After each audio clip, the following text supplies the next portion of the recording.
välkomna till mina topp 5 filmer för 2023.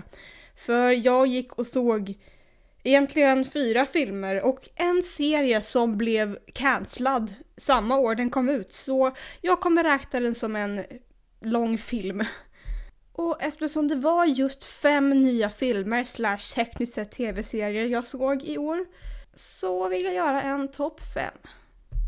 Jag tycker inte vi ska dra ut på det, utan vi ska bara börja direkt med nummer 5 på min lista. Willy Wonka, Willy Wonka, det är man som gör choklad. Willy Wonka, Willy Wonka, får vi höra ett hurra. Så här är en rolig fakta. Jag kan varenda replik i den svenskdubbade versionen av Kalle och chokladfabriken från 2005. Så man kan säga att Kalle och chokladfabriken är en historia som jag tycker om lite grann, mycket. De som tycker om Kalle och chokladfabriken har alla en version av den som är deras favorit. För någon kanske boken är deras favorit, för andra kanske 2005-filmen är deras favorit, för andra kanske 1971-versionen är deras favorit. Någon kanske har den svenska miniserien som sin favorit. Yippie, yippie, yippie! Hurra för Kalle! Hurra! Hipp, hipp, hurra! Men om ni känner till Kalle och chokladfabriken, då vet ni nog om att Willy Wonka är en extremt viktig karaktär. Och den här filmen är lite som en prequel, hur han blev den största chokladmakaren i universum. Den här filmen har som starkast inspiration från 1971-versionen. Vilket är ganska logiskt, för det är den som amerikanare gillar bäst och också den första adaptationen som kom ut. Så därför är den mer en klassiker, även om den kanske inte är klassiker i alla andra länder. Det är typ USA mest som gillar den, men alltså jag har knappt hört någon person från något annat land i världen som typ ens har sett den här filmen, om jag ska vara helt ärlig. Okej, nu överdrev jag lite. Uppenbarligen finns det ju folk som inte bor i USA som har sett den filmen. Jag menar, den finns ju svenskdubbad, så man kan se den på svenska också. Dock är det ganska svårt att se den på svenska, för det känns som att varje språk som inte är engelska av den här filmen är typ omöjlig att få tag på. Men det känns ändå som att den filmen är mer utav en klassiker i USA än vad det är i typ något annat land. För när jag pratat med människor som inte bor i USA och jag nämner Kalle och chokladfabriken, då har de flesta sett antingen 2005-filmen eller så har de läst boken. Det är väldigt få personer utanför USA som verkar tänka på 70-talsfilmen först och främst, förutom amerikanare. Och jag tycker det blir så intressant, för amerikanare dominerar ju internet, så de beter ju sig som att den här filmen är liksom den superior-versionen. Men frågar man någon från något annat land så skulle de förmodligen svara annorlunda, men alla från alla andra länder verkar liksom inte ha lika hög röst när det gäller det här. Jag menar, jag har sett den och jag såg den när jag var ganska gammal, så jag har inte det nostalgiska bandet som varenda amerikan verkar ha. Och det är väldigt 70-tal. Men jag kan ju också förstå varför man skulle tycka den var mysig om man såg den som ung. Det som jag tycker är lite tråkigt är att Oompa Loompa fortfarande är grönhåriga. Och jag fattar att de flesta tänker att de ska vara grönhåriga, men alltså när jag tänker på en Oompa Loompa, då tänker jag inte att de är grönhåriga. Jag tänker inte nödvändigtvis att de är som de var i 2005-filmen heller, utan jag tänker liksom... Ja, jag har liksom min egna bild i huvudet ungefär. Jag tänker mer att de ser ut som vanliga människor, bara att de är liksom väldigt, väldigt korta. Samtidigt kan jag förstå att det kan vara svårt att hitta på en helt ny Oompa Loompa design. Så ja, det här får väl gå då. Jag skulle dock säga att även om denna verkar basera sig lite mer på 70-talsfilmen, så är det också väldigt mycket sin egna grej. Okej, vad är plotten? Plotten är helt enkelt hur Willy Wonka blev Willy Wonka. Hur han bygger sig upp och säljer choklad och liksom till slut börjar skaffa sig en chokladfabrik. Förutom att vi aldrig liksom ser hans allra början, utan liksom redan i början har han gjort en massa coola chokladuppfinningar som han säljer till människor. Vi får en liten backstory. Att den här Willy Wonka växte upp på en båt med sin mamma och han vill gärna göra choklad som var lika god som den hon brukade göra för honom när han var liten. Och det tycker jag ändå är en ganska valid bakgrundshistoria faktiskt. Det som är lite kul är att i filmen från 2005 så är Willy Wonkas bakgrundshistoria att han växte upp med sin pappa. Hans pappa var en elak tandläkare som inte lät honom äta godis och Willy Wonka bara fuck you, då tänker jag bli chokladfabrikör. Så jag har en teori. I tidslinjen där Willy Wonka växte upp med sin pappa är den tidslinjen där han blev som han blev i 2005-filmen. Och tidslinjen där han växte upp med sin mamma är den tidslinjen som ledde till att han blev som han blev i 70-talsfilmen. Det finns lite konflikter i Wonka-filmen. För det första så är alla hans konkurrenter ute efter att förgöra honom. Vilket på ett sätt är förståeligt, för Willy Wonkas choklad är så mycket bättre än deras choklad på alla sätt och vis, så jag fattar att de är lite avundsjuka. Och sen så är den här kvinnan och mannen som inte är ihop, men de äger ett typ bed and breakfast eller vad det nu är ihop. Men de är scammers som i princip tvingar folk att bo där för all evighet. De säger att det bara kostar typ 1 krona att bo där för natten, men så visar det sig att det finns ett loophole där liksom typ alla trappsteg kostar någonting och om du använder toaletten så kostar det och om du öppnar en dörr så kostar det. Och Willy Wonka missar det här helt eftersom han inte kan läsa, så han kan inte se vad det är för kontrakt han har skrivit på. Det kändes lite random att han bara inte kunde läsa, men jag förstår att de behövde göra så för att annars skulle det inte vara någon anledning till varför han skulle bli fast på det här stället och tvingas jobba i tvätten. Men eftersom Willy Wonka är så uppfinningsrik så kommer han nu nästan alla situationer som han är i. De ändrade även historien om hur han träffade Oompa Loompierna, för i originalberättelsen så åkte Willy Wonka dit och sa till dem att de kunde jobba för honom i fabriken och han kunde betala dem i kakaobönor. Och han typ lät dem färdas typ små lådor och grejer och ja, det var lite slaverivarning på det. Så jag förstår att de ändrade den historien helt. Även om det gör att tidslinjen blir lite konstig, för i originalet så hade Willy Wonka normala arbetare innan han skaffade Oompa Loompier. Jag hade tänkt att man skulle kanske få se Kalles farfar jobba med honom, men det fick man inte se. Det är också så att Willy Wonka är väldigt, väldigt charmig i den här filmen. Han är god, han vill bara sprida lycka och han hjälper sina vänner när han kan. Och det är väldigt intressant, för den Willy Wonka som jag växte upp med var en psykopat. Filmen är också en musikal, vilket var ganska överraskande för att det visar de inte i trailern överhuvudtaget. Jag tror att det är någon form av marketing de gör, där de vill ha mer som ser på filmen, så de medvetet inte berättar att det är en musikal. De har gjort likadant med den nya Mean Girls-filmen som är baserad på Mean Girls-musikalen och inte specifikt en remake på 2004-filmen.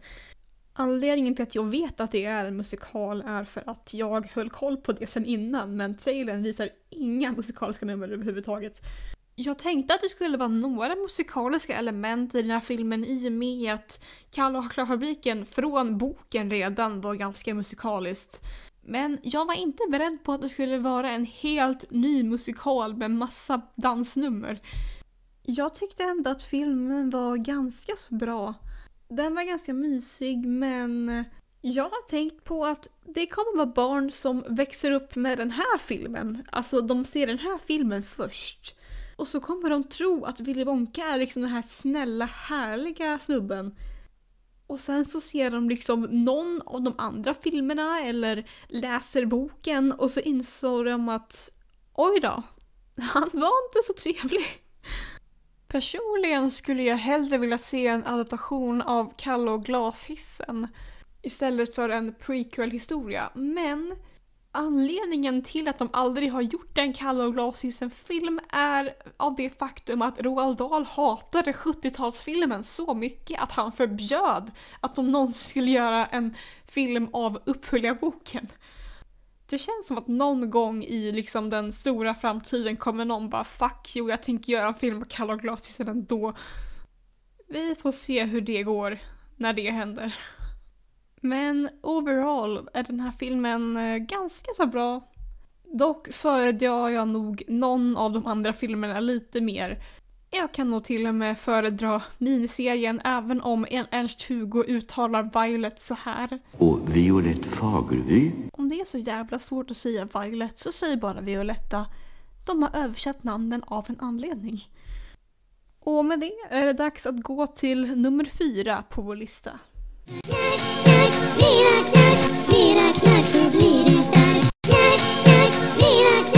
Mera knack, så blir du stark. Cocaine Bears plott är väldigt enkel. En björn blir beroende på kokain och börjar mörda alla i närheten. Och det är sjukt underhållande. Det här är en sån här udda film som inte vanligtvis är en film jag bara skulle gå och se, men jag var så nyfiken på den och jag var bara tvungen att kolla in den. Och jag ångrar det inte för en sekund, för jag satt och skrattade som fan när jag såg den här filmen. Så en knarklangare under 80-talet bara kastar ut allt sitt knark i skogen och sen ska han hoppa ut ur flygplanet han är i och fallskärmen funkar inte och han faller mot sin död.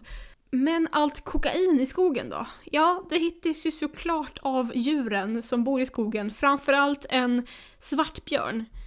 Och när hon får i sig kokainet så blir hon väldigt argsint och mordisk.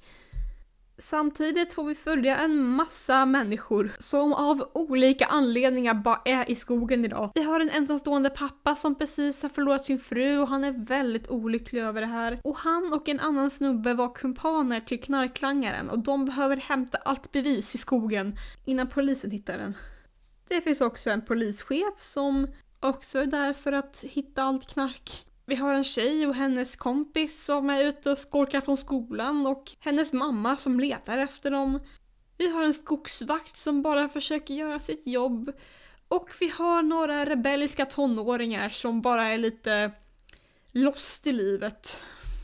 Och sen så har vi också den här snubben som är typ djurexpert och tycker att allt i naturen är så jätteroligt. Det låter som ganska många karaktärer, men det är för att många av dem kommer dö, så. Det här är en väldigt blodig film, men trots det kan jag inte sluta skratta. För det första så är det ingen som egentligen är skurk i den här filmen. Björnen är egentligen bara en vanlig björn som råkade få i sig kokain och hon beter sig som hon gör just för att hon är påverkad av kokain. Men hon har också 2 björnungar och liksom hon vill ju också skydda sina ungar. Ibland så är man nästan på björnens sida. Man nästan vill att hon ska ha ihjäl de här människorna. Inte för att de har gjort heller någonting förutom att bara typ existera i närheten av henne, men det blir bara så absurt. Den här filmen är baserad på verkliga händelser när en riktig björn fick i sig kokain. Den björnen dog på direkten. Så de verkligen tog den idén och bara, vad skulle hända om björnen inte tog på direkten och blev beroende av kokain? Det är en så absurd tankegång och jag tror det är det som också gör det så himla roligt. Ambulansscenen skulle jag säga är definitivt min favoritscen. Jag ska inte avslöja för mycket, men liksom allt jag säger är att björnen jagar en ambulans och de har inte stängt dörren ordentligt. Jag älskar den här filmen. Men det var också 3 som jag också tyckte var en aning bättre. Även om jag också älskar den här. Så vad är nummer 3 på min lista? Pop, pop, i topp, det är toppen i år. Pop, pop, pop, pop, i topp, pop. Pop, pop, i topp så att pulsarna slår. Pop, pop, i topp, pop. Rise of the Pink Ladies, det var den jag nämnde som i tekniskt sett är en tv-serie. Eller tekniskt sett, det är en tv-serie. Men i och med att den blev cancelled typ knappt efter sista avsnittet hade sänts så bara så tänker jag att jag kan se den som en 10 timmar lång film. Och jag tycker att även om den blev cancelled, att du ska checka in den, för den förtjänar att kollas på. Och första säsongen är ganska liksom komplett.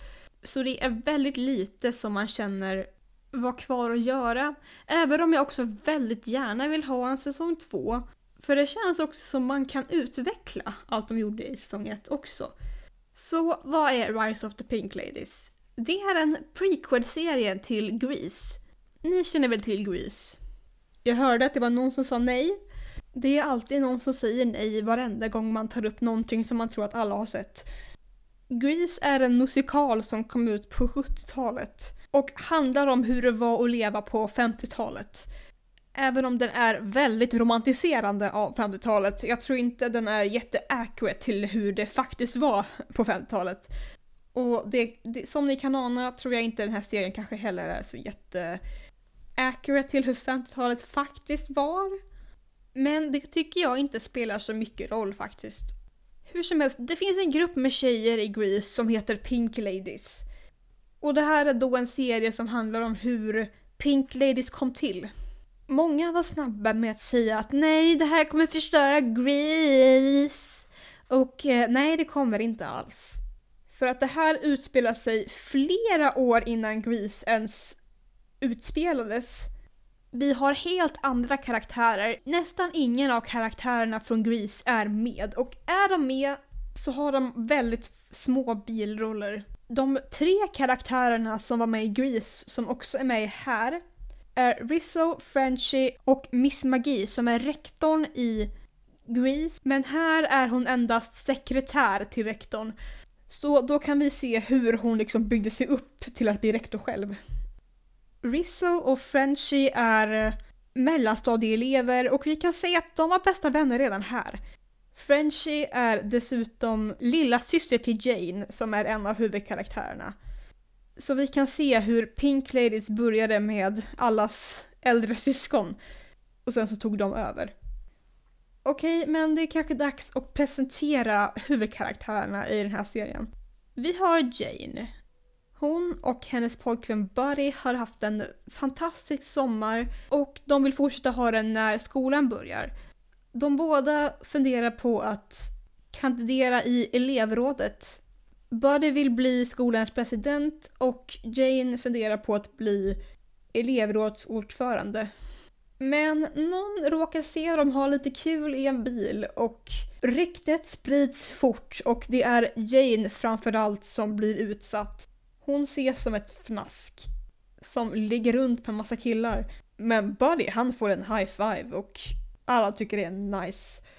De låg inte ens med varandra för övrigt, utan det var bara så att de hade en ganska intens hångelsession. Men ryktet går fort och folk överdriver väldigt mycket. Och här kan vi se då orättvisa mellan könen och sexism. Det finns 3 andra tjejer som kommer att bli Janes bästa vänner. Olivia som förra året blev fasttagen att vara med en lärare. Nancy som bryr sig mycket mer om att göra kläder än att typ ha romantiska relationer. Och är lite brutal och lite läskig och lite konstig och jag älskar henne. Och så har vi Cynthia som är pojkflickan. Hon hänger med T-Bird som är det här pojkgänget.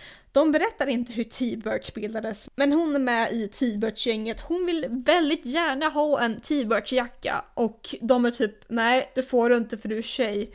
Och hon bara, hopp. I alla fall, på grund av alla rykten så bestämmer sig Jane och Buddy för att göra slut. Och sen när de ska ha kandidattal bestämmer sig Jane att hon vill göra en förändring på den här skolan. Hon vill stoppa sexismen, hon vill göra något som ingen annan har gjort förut. Så hon bestämmer sig för att istället för att bara gå som elevrådsordförande vill hon bli skolpresident, precis som Buddy. Skolan har aldrig haft en kvinnlig president förut. Så det här kan skriva historia.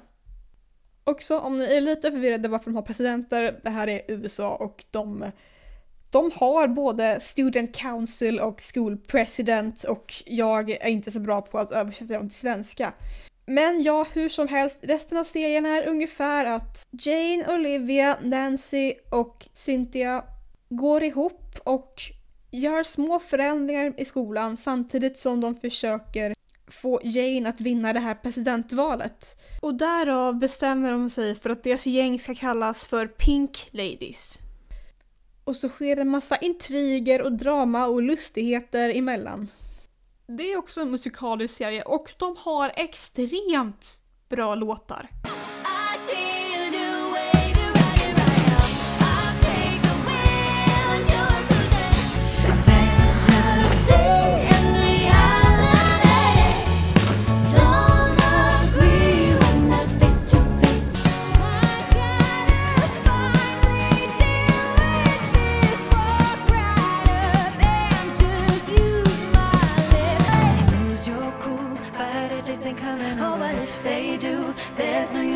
So get in the mood. Och ja, de har också lite queera element, vilket gör mig lite mer sur att de cancelar den här tv-serien. För det känns väldigt ofta som att de cancelar tv-serier som har lite queera element. Framförallt när det är queera tjejer. Bögar är typ helt okej, men alltså när det är lesbiska, det är typ inte okej. Enligt media, då är det plötsligt skittråkigt. Då är det liksom cancelling på en gång. Det är jättesynd, för det här har hänt så många gånger. Vad är det med queera tjejer som gör att folk blir ointresserade och mycket enklare cancelar tv-serier som de är med i? Också, innan ni bara det utspelar sig på 50-talet och någon är lesbisk, ja, det skulle inte vara realistiskt om man var på 50-talet. Ja, alltså lesbiska uppfanns inte med fucking Woman 1998, bara så du vet. Och även om en film som skulle vara från 50-talet inte skulle ha med lesbiska förmodligen, då skulle de förmodligen bannlysa den filmen eller tv-serien. Så fanns det många queera personer på den tiden också. Och den här serien ser till att faktiskt visa att det är inte så jävla lätt. Hon är jätteskraj. Hon har ångest. Hon vet hur farligt det är om det här skulle komma ut. Serien gömmer sig inte från allt det här. Det är ju inte bara homofobin, utan det är även sexismen som var under 50-talet. Hur snabbt både Jane och även Olivia, som var med lärare, blir stämplade som att de är rootless girls. De blir liksom slutshameade. Och det är liksom alltid deras fel. Speciellt i Olivias fall. Hon är 16. Han är en vuxen man. Ändå är det han som får behålla sitt jobb och hon som hamnar i trubbel för det. Även lite andra karaktärer. Det finns Hazel som är en väldigt, väldigt blyg flicka som precis har flyttat hit. Även om serien inte pratar lika mycket om rasism så finns det absolut element av det också. För att 50-talet var ju för övrigt extremt mer rasistiskt än vad det är nu, även om det är också fortfarande väldigt rasistiskt samhälle vi lever i. Hazel vill inte vara till trubbel. Hon vill bara smälta in i bakgrunden. Hon vill liksom inte ta plats. Hon vill inte ha några konflikter. Och hon blir lite grann vän med Pink Lady-tjejerna.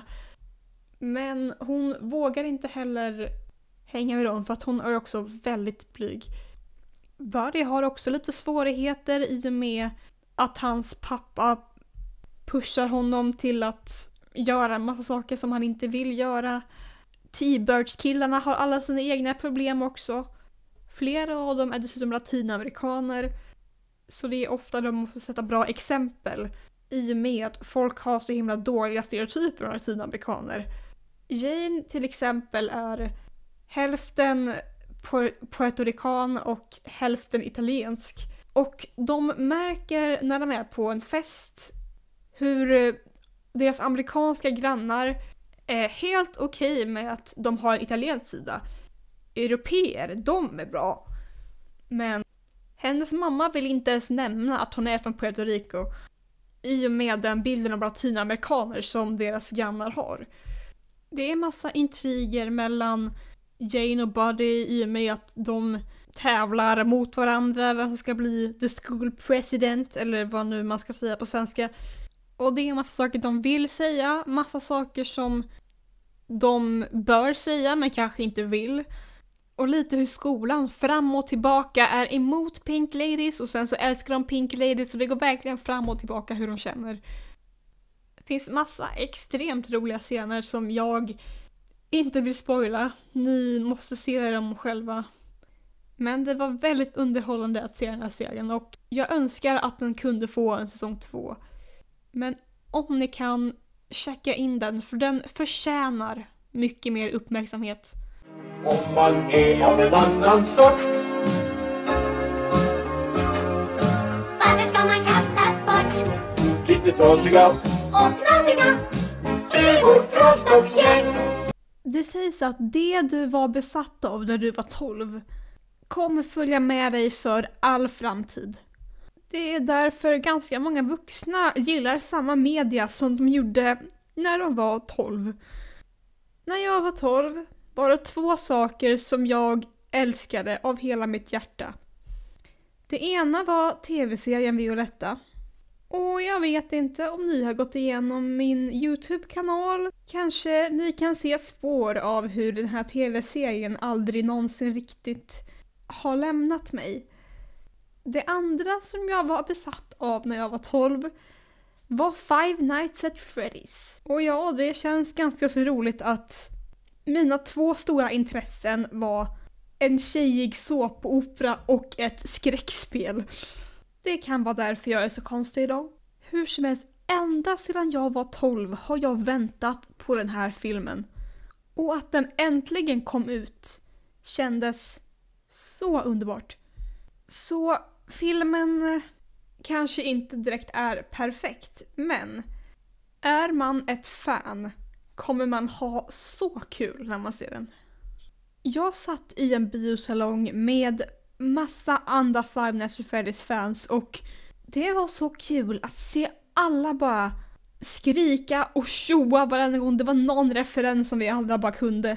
För er som absolut inte vet någonting om Five Nights at Freddy's spelen, framförallt första spelet, vilket den här filmen för det mesta tar delar ur, är du nattvakt på en pizzeria och alla animatronics, de heter animatronics och inte robotar, filmen var väldigt tydlig med det här.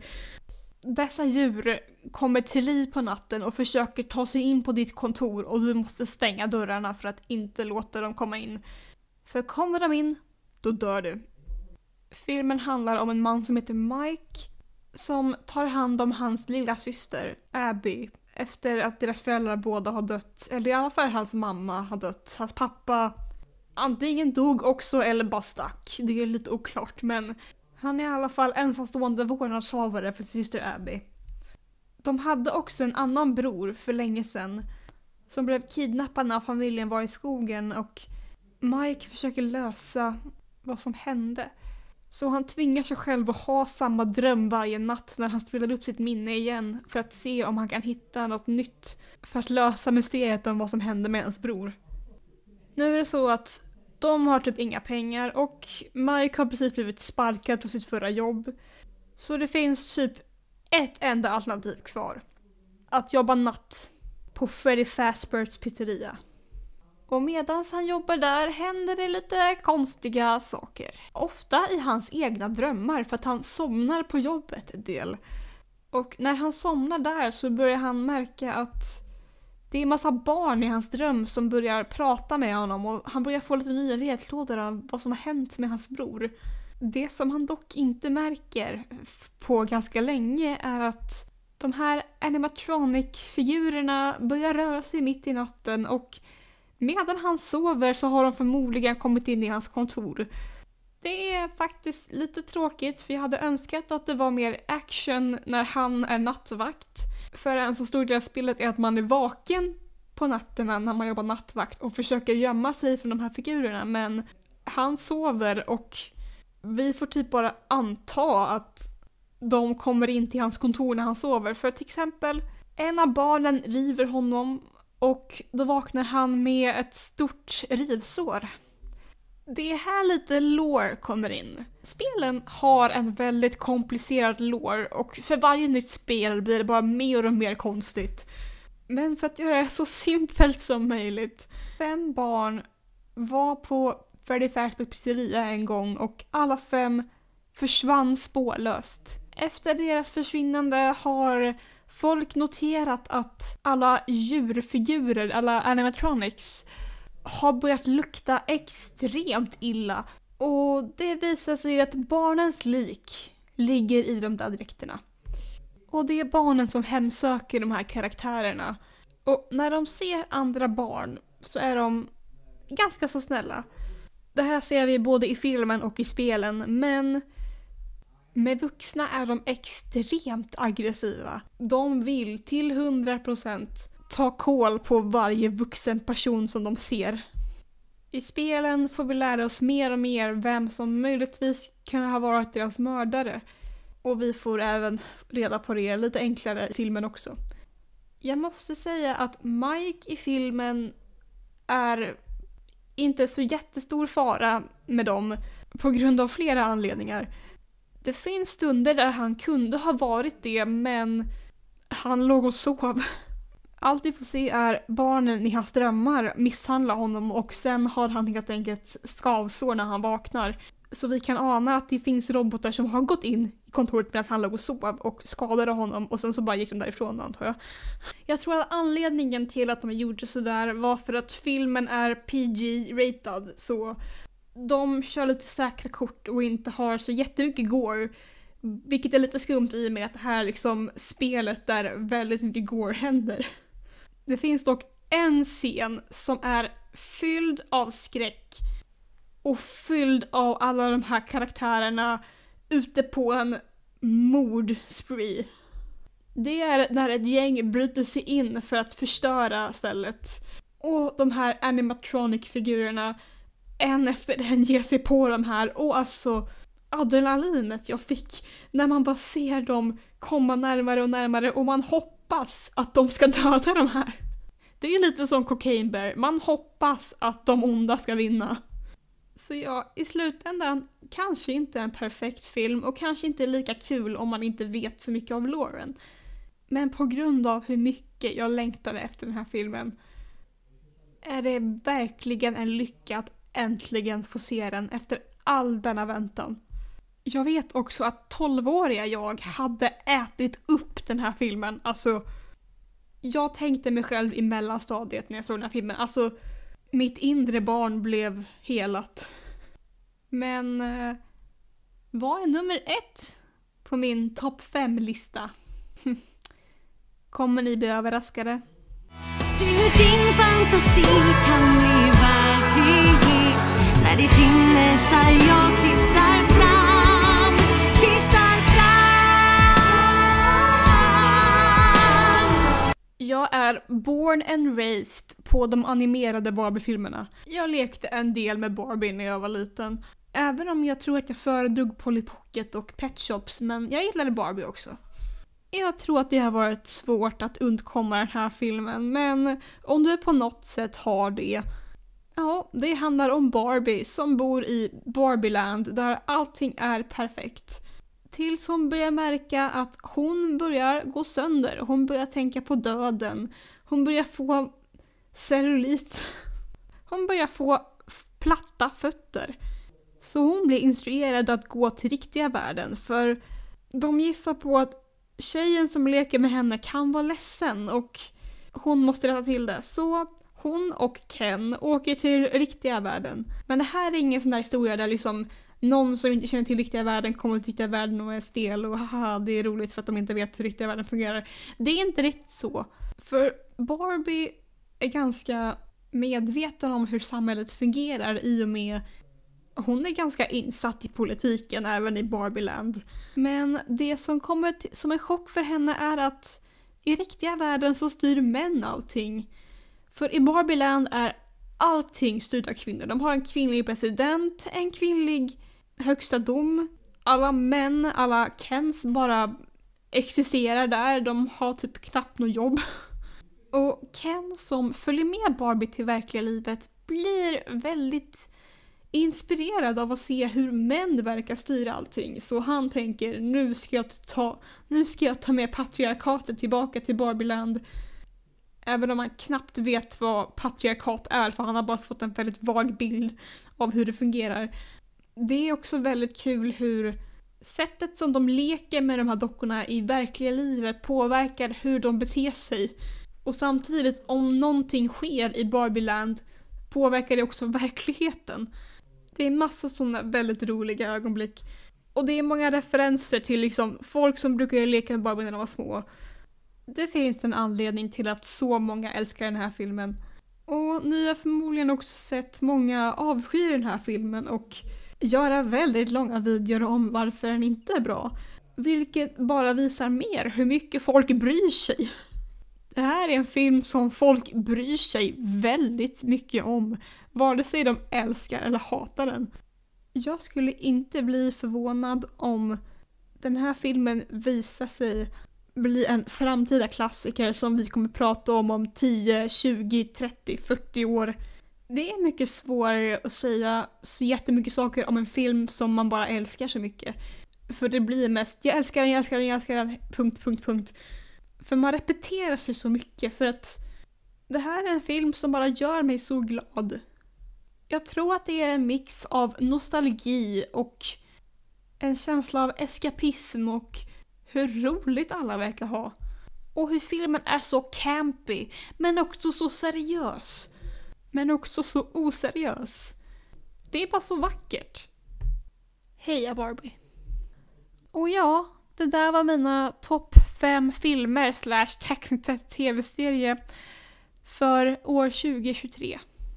Jag hoppas att 2024 också har en del bra filmer. Jag vet att det redan finns 2 filmer jag är intresserad att se. Både Mean Girls musikalfilmen och Inside Out 2.